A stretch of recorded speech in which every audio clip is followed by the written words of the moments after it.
One. Good afternoon. In today's news segment, we will be covering the Palestine-Israel conflict.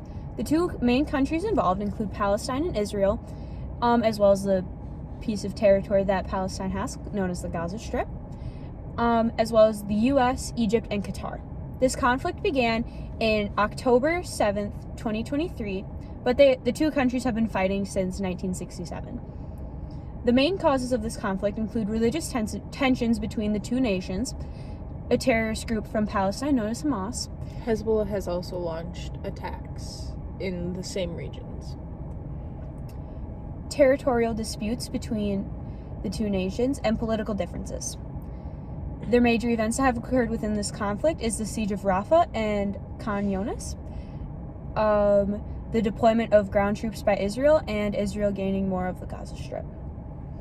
The main impacts that this conflict has had on its people is a forced famine by Israel because they will not allow humanitarian aid into the country because they do not want Hamas to control the distribution of the aid.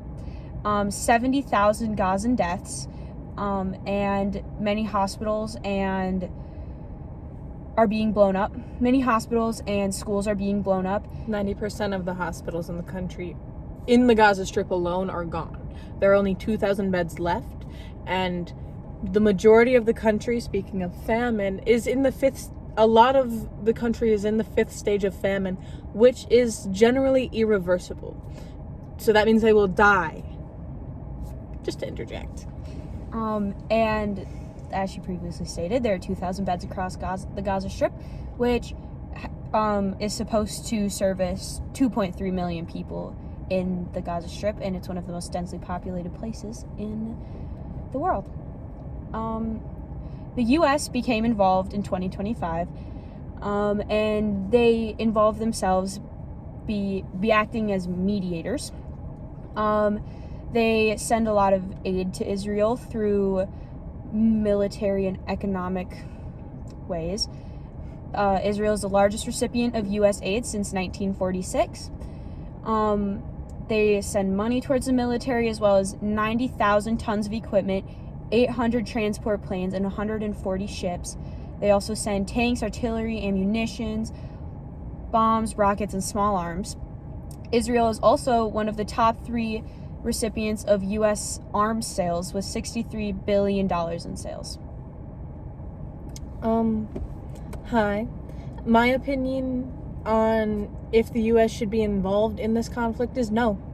Absolutely, we should not. Being involved in this conflict means supporting a nation who is actively going after a nation who has done nothing.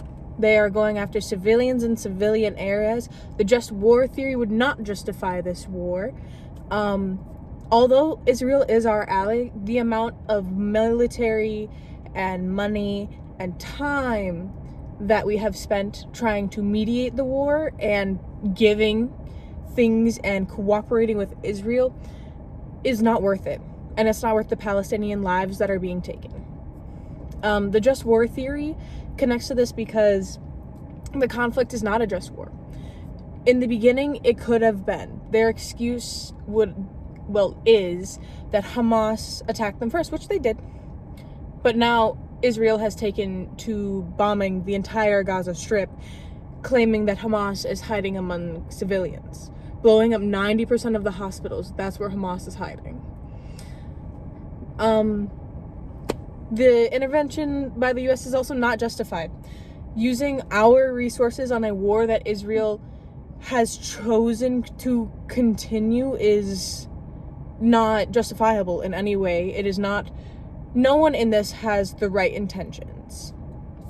The escalation was not necessary on our part to aid them, and it was not needed from Israel either. In my expert opinion, the next steps to restore peace are a complete ceasefire, which there has been a ceasefire, but it has been broken by both parties a little bit.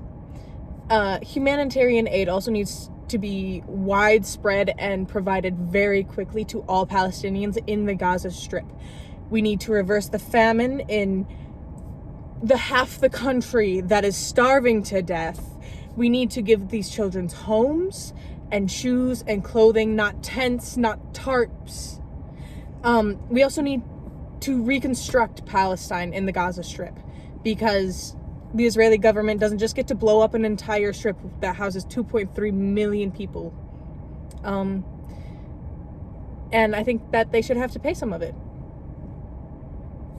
Thank you. Thank you.